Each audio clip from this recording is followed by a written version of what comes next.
So, welcome everyone. Today we're going to be talking about real-world assets, the next big market. And today we have guests Cynthia, Richard, Nathan, and Eugene. So perhaps to start with, would you guys like to introduce yourselves briefly? Maybe Cynthia, would you like to take it away? Sure, thanks. I'm Cynthia Wu, co-founder and the CEO of Matriceport. So Matriceport is all-in-one crypto financial services provider. And very specifically, this year, we have launched a RWA sub-brand called Matrix Stock. And our first product is on-chain treasury token called STBT. So we have enjoyed the journey so far, and would like to share with what we have thought about this industry and this particular sector and the potentials with the fellow speakers. Terrific. And Richard, do you want to tell us about Huma Finance? Yeah. I'm Richard Liu, co-founder and co-CEO of Human Finance.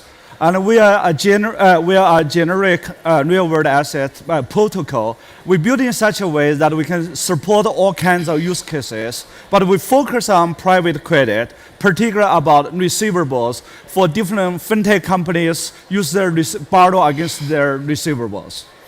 Terrific. And Nathan, do you want to tell us about Ondo Finance? Definitely. My name is Nathan Allman. I'm the founder and CEO of Ondo Finance. We're focused very broadly on securities tokenization with a special emphasis right now on cash equivalents, so short-term treasuries, money market funds, assets that are low risk, high quality, yield-bearing substitutes to stablecoins. We also have an arm of our business where we focus on protocol incubation.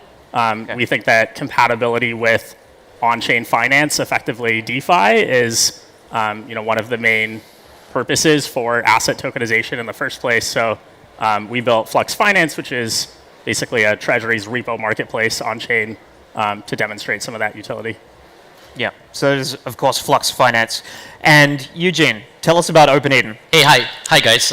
Co-founder of OpenEden. We built the first tokenized vault to bring off-chain treasury bills on-chain that settles 24/7. We combine that streaming ability of our vault with an established fund structure in a bankruptcy remote SPV that caters to crypto native customers. Our customers include DAO, treasuries, stablecoin issuers, startup companies, anyone who potentially want to diversify into a cash equivalent product. And thank you. Okay, awesome. And now that we've got the quick introductions out the way, there are, of course, the field of real-world assets is immensely large, and there are different subsectors within that. And it seems like each of you focuses on perhaps a different sector. There's, of course, some overlap. But to begin with, why don't we just start with which real-world asset are you each focusing on, and what are the benefits of doing this on-chain? So I know this is going to be sort of basic for a lot of people here, but I think it's worth outlining for the audience. So maybe, Eugene, do you want to start?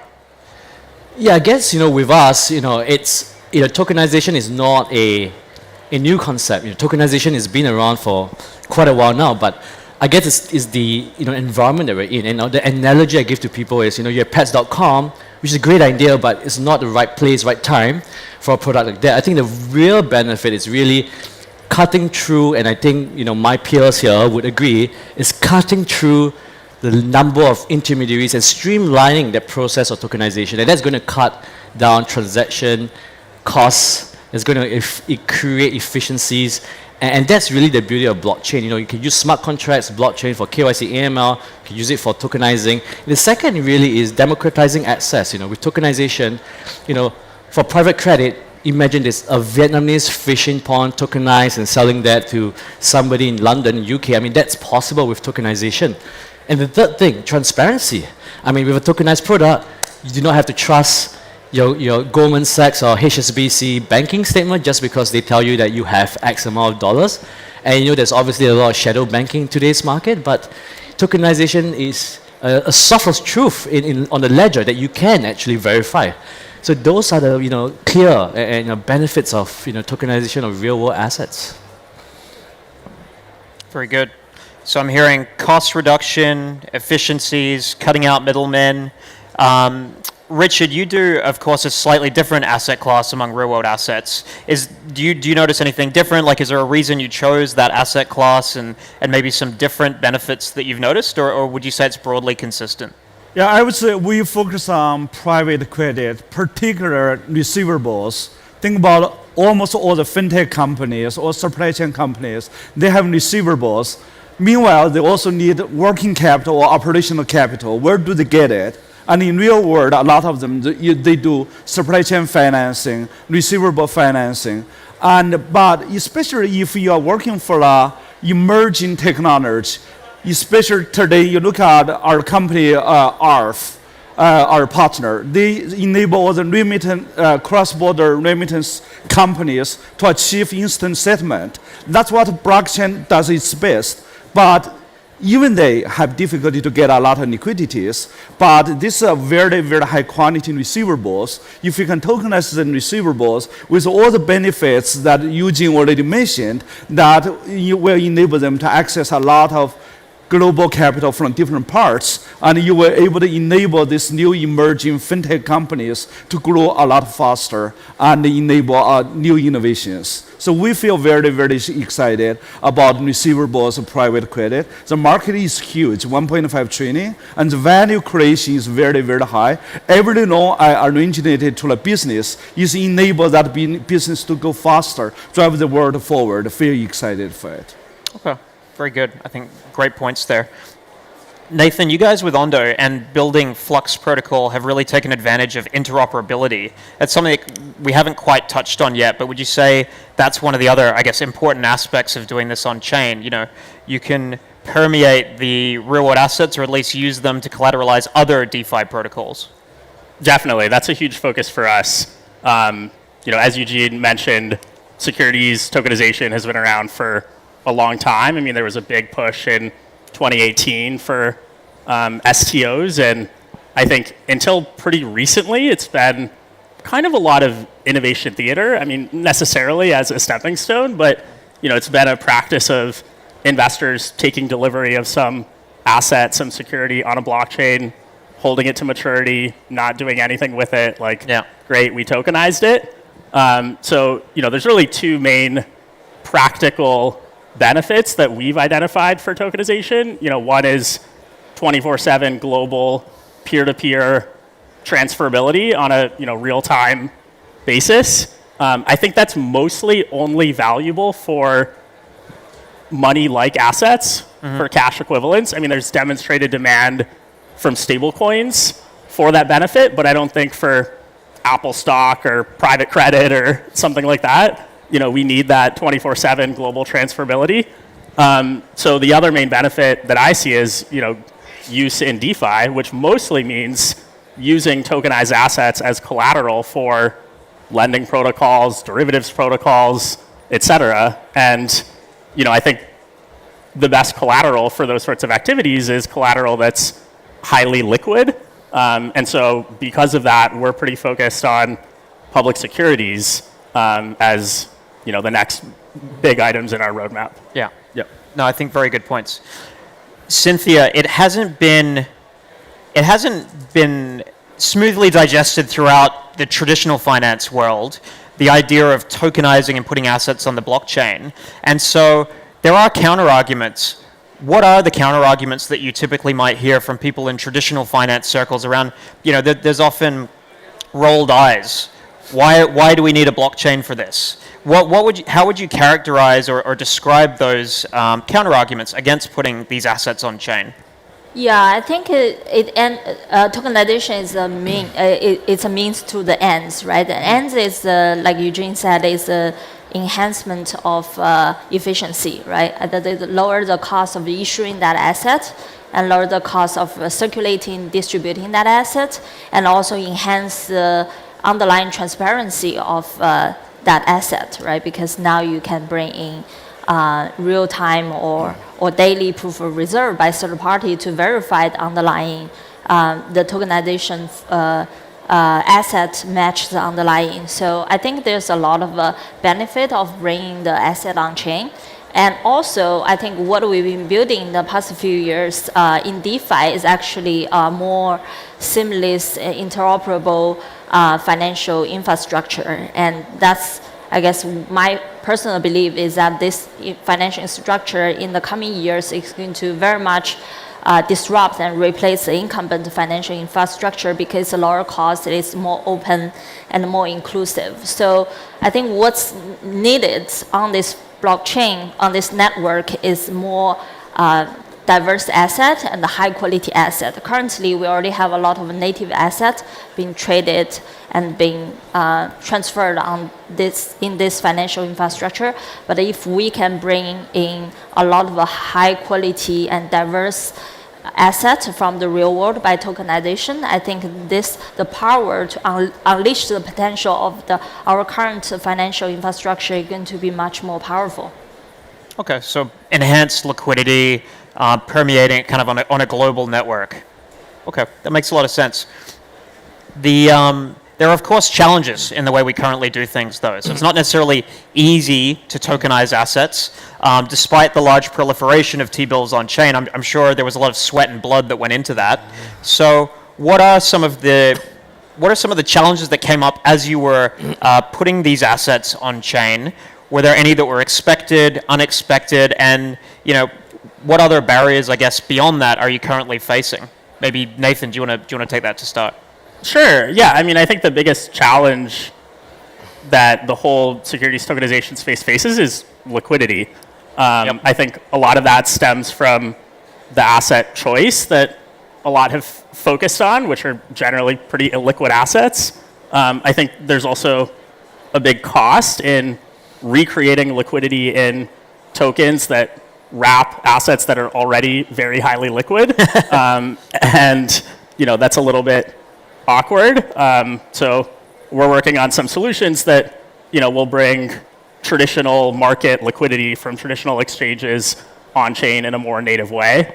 There's also challenges around how market intermediaries, like broker dealers, for instance, can deal with tokenized securities, and so that's really left a lot of the utility in the more DeFi native land, where legally we're talking about peer-to-peer transfers and where those sorts of intermediaries aren't required. But for a lot of financial market activities, we do need those intermediaries. Mm-hmm. Mm-hmm. And of course, differentiation is one of the keys in startup land. So perhaps, what is one of the ways that you've tried to differentiate your products? And I'll throw that out to any of you, maybe Richard or Cynthia. Yeah. I would say, especially in the private credit sector, that some players get in, first build, as the trailblazers, build more like a protocol, purely focused on platform, but underlying you're supporting fintechs that are always the risk associated with it. Mm-hmm. Then the question is, if you purely building protocol, and you feel you're a technology provider, but at the end, if anybody who does underwriting on top of your service does not really, with some kind of default, then the entire platform will get hammered, and actually hammer the entire ecosystem. So we actually put a lot of emphasis on both on platform and also put the underwriting disciplines. Make sure we really understand the receivables, the quantities, the duration, only bring the very best assets on chain. And ourselves, we have about 59 data points to try to do the underwriting, set up clear discipline and processes to do it. We actually really want to not only open source all our protocol, we actually plan to open source our underwriting process and the documentation templates so that we can help the entire ecosystem, so that we all reduce the chance of default or failures. Because we're all in this space. Honestly, your success is my success. My failure is also your failure. Anybody fail, actually hammer the entire ecosystem. Everybody's success actually enable each one of us become more successful. So that's why really very keen for us to share the tips and experience how to work together. Okay. Yeah. Very, very interesting difference. Yeah, I think we try to differentiate in two ways. I'd rather say we're trying to address two pain points. Right. The first one, of course, is underlying transparency, because people want to know that the token SCBT is fully backed by the reserve, which is repo and short-term treasury bill. So we try to provide the the very timely third-party verified transparency through the work with Chainlink Proof of Reserve. So the third party come to verify us and being able to publish the data on chain on daily basis. Therefore, we solve the transparency issue. The second one is probably harder to solve, which is, I would rather say more costly to solve, is to build a deep on-chain liquidity, which provides instantaneous liquidity when people want to get in and out of the position. When Treasury bill is traded in TradFi market, it settles T+1 and is only traded in US business days for this many hours. People is fine with that. But once you tokenize it and you want to integrate it in on-chain with various DeFi protocols, people would expect instantaneous liquidity 24/7. So you suddenly have a higher requirement to match. Yep. And then, but that's a challenge, and also the beauty of bringing tokenized asset on chain. So that's exactly the challenge we all need to solve together as an industry. Mm-hmm. Yeah. Very good points. Well, I was going to say, in terms of other challenges you've faced, there's challenges like legal, it might be business development, finding partners, infrastructure, so accessing on and off ramps. Maybe Eugene, what are some of the challenges that you noticed, in building Open Eden and getting the first product out? Yeah, I think I want to address the liquidity part. I think Nate and I think to certain points Cynthia mentioned. I think for us, we've been spending many months building a natively made vault that allows users to mint and redeem TBU tokens 24/7 on-chain, assessing, market liquidity off-chain. That may come across as simple. A lot of people say, "Hey, tokenizing is easy," but no, it's bloody challenging. I'm sure everyone here sympathize and empathize. It's integrating with your off-chain service providers. It's educating. What are smart contracts? Smart contracts are not smart. Recode it. So we spend a lot of time calibrating the independence, the price integrity, the oversight, and that really creates multiple fold challenges just to stream a product, right? If you think about it, if streaming an assets is so simple, like peer-to-peer, why hasn't NASDAQ offer 24/5 or even 24/7 trading of Teslas and stocks? It's very challenging. So that's really one, right? One aspect to building a product like us. The second is really, we're trying to bring these new technologies like smart contracts, like the blockchain, the ledger, soul-bound NFTs, into established regulatory frameworks. And I think there's a lot of education with respect to educating, whether is it the regulators or whether is it the service providers, the banking partners. And that's a challenge because, in today's environment, as you guys may know, we're not necessarily in a very positive environment. Let's be honest, it's a bear market and there's a lot of negativity around the space. And we are on this up here challenge to educate them on the merits of tokenization. And so my personal belief is education is such an important thing that we all are facing. Every single day we are educating. We're not in a positive environment? I'm kidding. So T-bills have been a really popular asset to tokenize this year, probably the most successful trend we've seen in the RWA space. But what do you think is going to be next? There's different characteristics that might make other assets suitable, but as you look ahead, what do you think is kind of on the frontier? Do you want to take it, Nathan, or? Sure. I think I touched on it a little bit in one of my previous answers. We're very focused on public securities that have deep liquidity already and that make ideal collateral for on-chain financial applications and derivatives. So and you could potentially be borrowing against Apple stock or Tesla stock in the near future. Yeah. I think DeFi is some of the coolest technology that we have in crypto. It's been applied in very reflexive, crypto speculative centered ways. Yeah.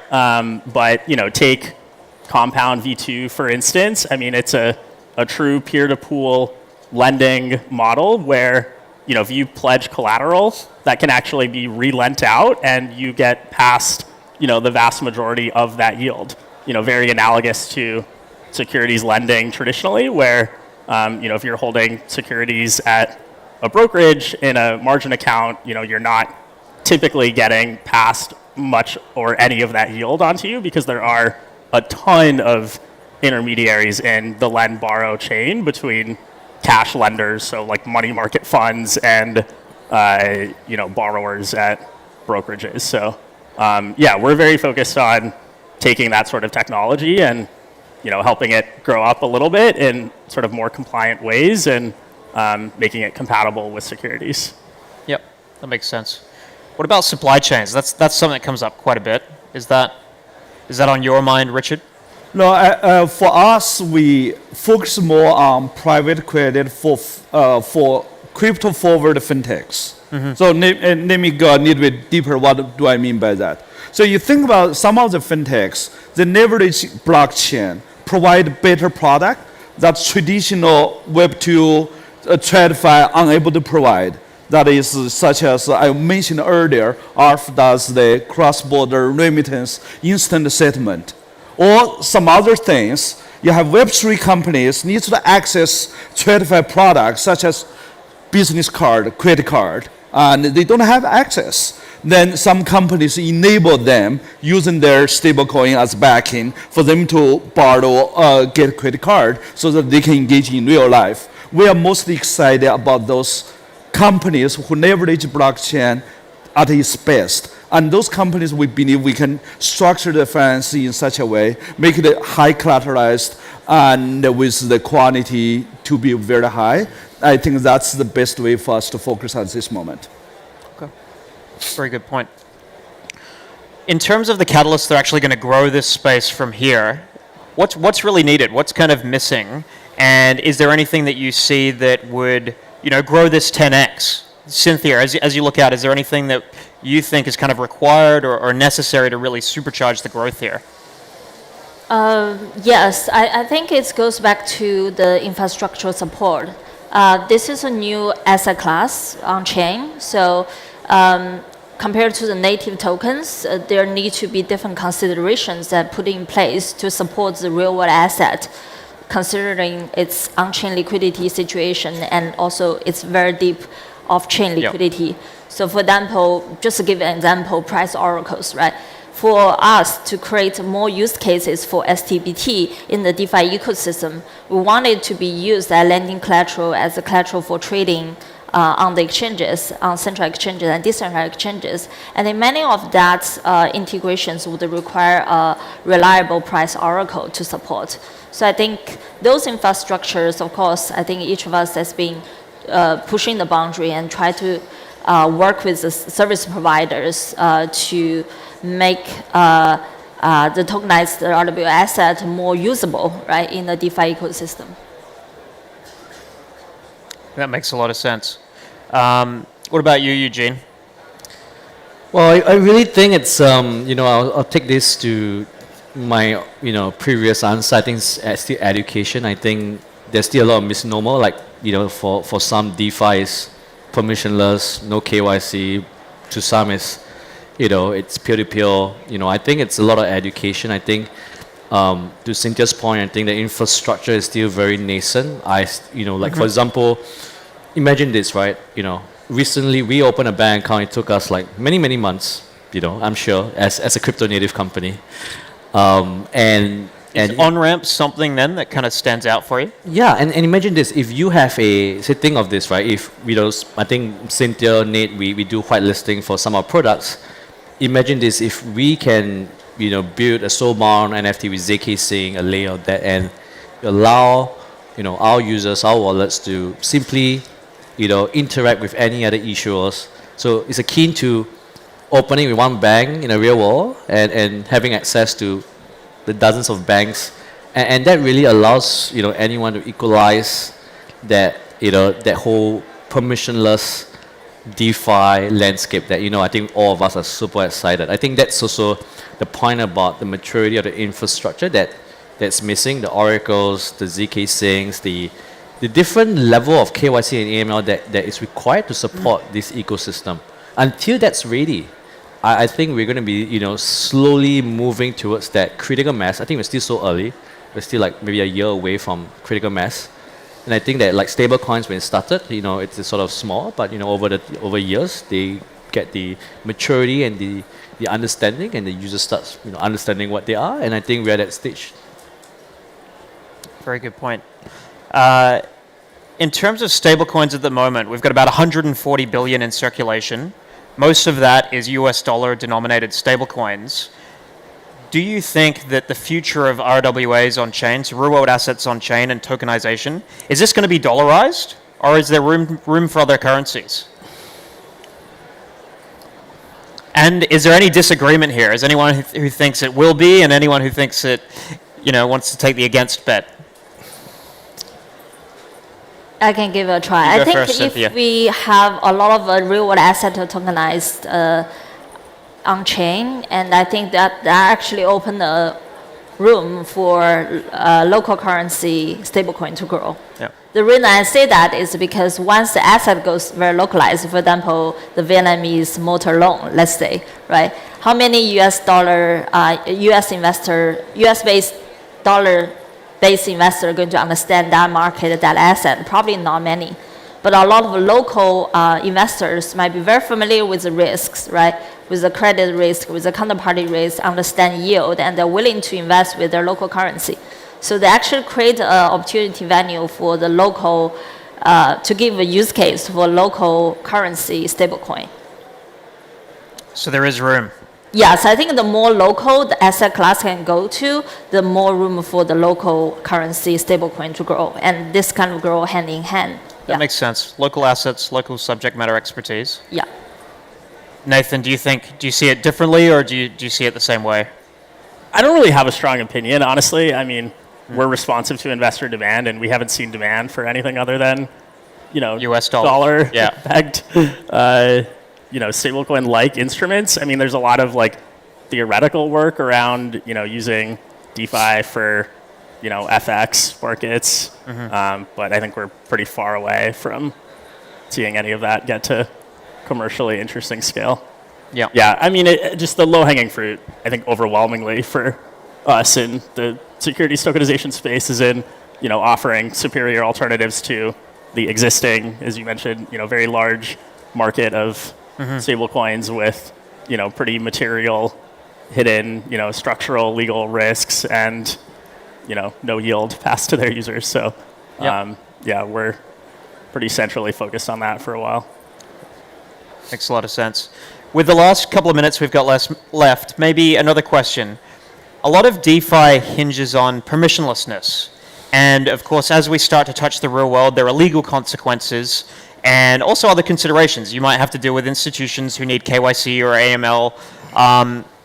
But at the same time, you want to balance this with composability.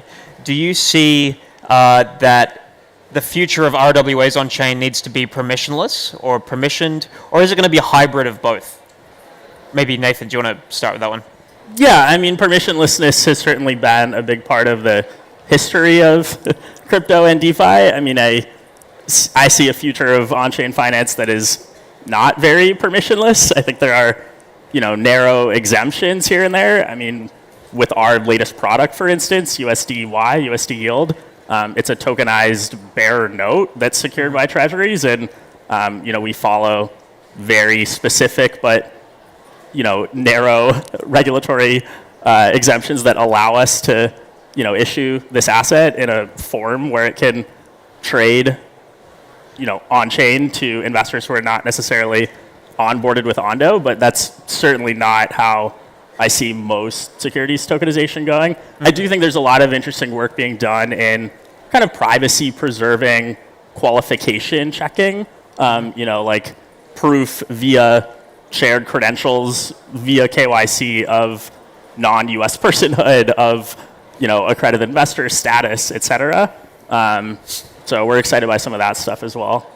But yeah, I think we're more focused on, interoperability, composability, money Lego-ness, one-click movement from one application to another, financial value shared on a base layer instead of at the application layer, and, adapting that to meet regulatory requirements of securities.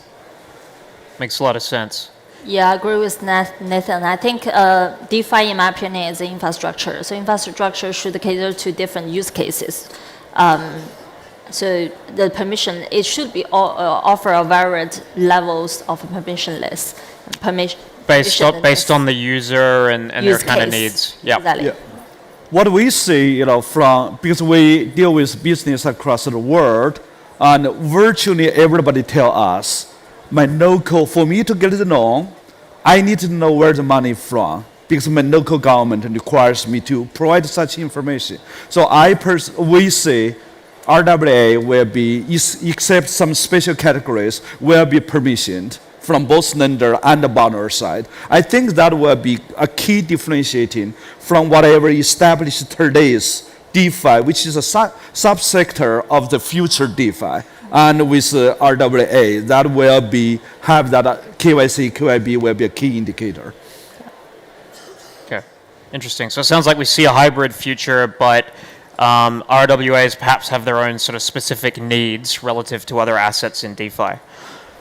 Well, I think that's a good note to end on. So thank you all for participating. Thank you to the audience. And I think we can wrap it up there. So thanks, Cynthia, Thank you. Richard, Nathan, Eugene. Thank you. Terrific. Thank you. Thank you, Sid. Thank you, guys.